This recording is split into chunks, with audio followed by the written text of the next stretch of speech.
Bluesfantv, back here with Casey. Casey, we've just lost to Man City. Bro, talk to me. What do you make out of the game? I know in the match preview we spoke about a lot of things, and you guys said we're going to lose this game. I was optimistic. I think something is going to come out. But what do you make?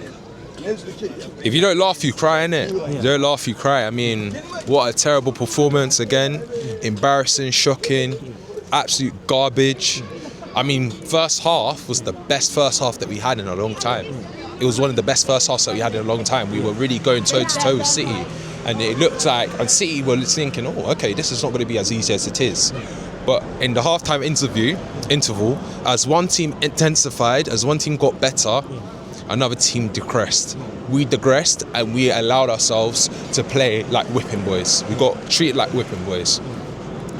They came out of first gear. Once they got them 2 goals, they went back to second, third, fourth gear. They went back to they went back to neutral like they did in the first half, and they got another goal. 3-0 is a flattering scoreline because it actually should have been more. It should have been 4, 5, 6 goals. And every single time a goal went in, you're just seeing fans around us getting more angry, more upset. This is embarrassing, man. This is embarrassing. Chelsea a couple of years ago, we don't ever let that happen. We can actually compete toe-to-toe with these big boys. Now we're getting absolutely schooled, absolutely bullied by these guys week in, week out. It's not acceptable.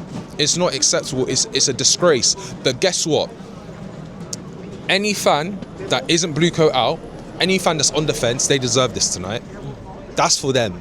That's for every single fan that isn't blue coat out, that isn't insisting that this ownership has to change, that this ownership has to leave. This is for fans that get onto other fans for shouting out blue coat out and calling us spoiled and calling us this, that and third. You deserve this. This is for you. And when blue coat leave with them. Because you're accepting this.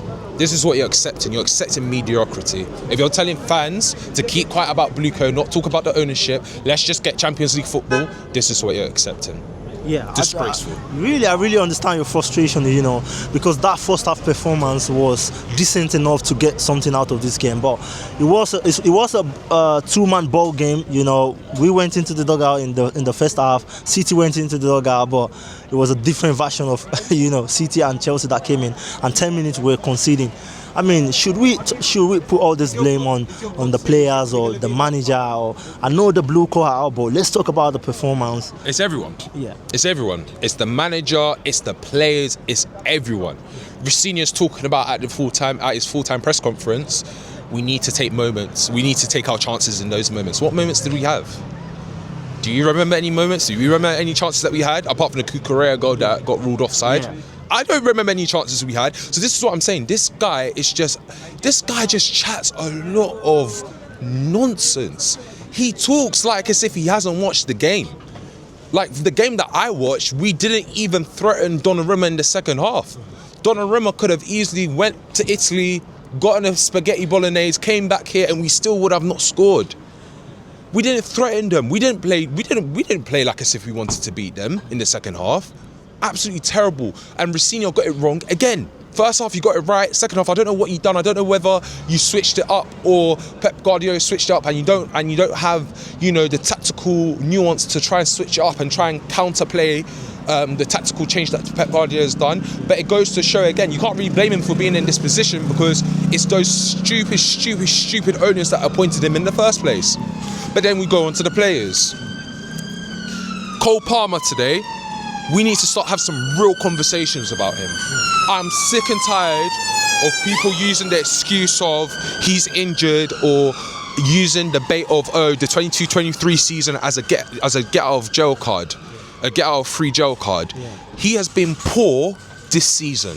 He's had his flashes of brilliance, but generally he's been shocking. This is our star player. This is supposed to be the main man on the team. And this is how he turns up. This is how he plays. I've already said it. He's no more the main guy. He's no more the guy on the team. He's just like every other player. Because if you want to be treated like a superstar, you've got to be putting on superstar performances. And he hasn't been putting on superstar performances. Terrible today. How do I call it? Caicedo. You said today, Caicedo, you haven't seen him play this badly. Bruv, he's been playing badly since Rosenior's gotten here. Rosenior has literally caused Caicedo to look like a championship player. That alone tells me that you're just a terrible manager. If you can make Caicedo look like a championship player, you are not a good manager and you should not be coaching at this level. Caicedo, for the work he does, for the effort he puts in, first half, to be fair, he was very, very good. But second half, like everyone else, heads dropped down, capitulated. And then you got Rafinha bringing in the substitutions. Once you bring on subject 9 or subject 49, game's over. It's over, bro. You're waving the white flag. It's over. It's done. Let's just move on to the next game. And as you said, what is the most painful thing is the fact of how the way we capitulated. If we had lost, but it was like a 1-0 loss or a 2-1 loss, it would have been annoying, but at least we could have said, at least these guys gave it a shot. They gave it a shot for 45 minutes and they decided, okay, let's reward ourselves by not playing well in the second half. And we lost 3-0 and they down tools yet again. And I told you after Port Vale, let's see if these guys use it as fuel for motivation. Let's see if these guys bottle. Let's see if it was just a flash. Yeah, it doesn't even show that we won. You know, we scored 7 goals against Port Vale. You know. Let's see if it's a flash in the pan or they're gonna down tools. Yet again, they down tools. But like I said again, the only good thing that can come out of this defeat is that we're now further away from Champions League. We're more closer to getting a Europa League, Conference League spot. To be fair, I don't want any European football. If I have it my way, I don't want no European football. And now the owners, if we get no Champions League, we don't win that FA Cup, it will start putting pressure on the owners to sell up. Yeah. Because investors will start asking them questions like, bro, we're not getting it right. We're not getting it right. We're not going to make money on our returns. Are you sure we're going to make money on our returns? They're saying that they have 10 years to sell. It's BS. Yeah. Shout out to Johnny Minerals and Eunice Talks Football. They have shown evidence that they can sell this club before 10 years. Yeah. If everything goes to plan how the way it does, which is us losing games, us not getting Champions League football consecutive seasons, they will have to sell up because they will have no other choice because they will want to cut their losses. Yeah. So though this is painful, although this is embarrassing, it might help us in the long run because we might actually get some proper owners, Qatari owners, Saudi owners, because at the end of the day, Chelsea's still a big club. Chelsea's still a big name. Absolutely. You are going to always attract owners. You're always going to attract interest. Yeah. And the Qataris will be all over that deal. Saudis will be all over that deal. They'll pay double for what Blueco played for this club. Yeah. Give it to them, let them take over, and we start afresh. And these guys will show how our club is supposed to be run, of our caliber, of our standard. Yeah.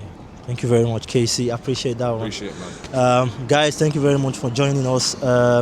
We lost a lot of footage today, so I'm not really happy, but we'll try to do what we can. Yeah. And one more thing, actually. Yeah. Sorry, one more thing about the protests. Yeah.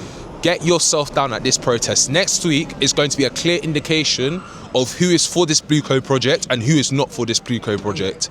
If you are for this Blue Code project, you will get yourself down here. If you've got no excuse, if you haven't got work, if you haven't got anything that you're doing, get down here next week and join this protest, and let us come as a united front and make it very, very clear. Strasbourg fans are coming from France. They're paying their own money, they're getting their own hotels. Big shout out to them, guys. If these guys can do it, why can't we?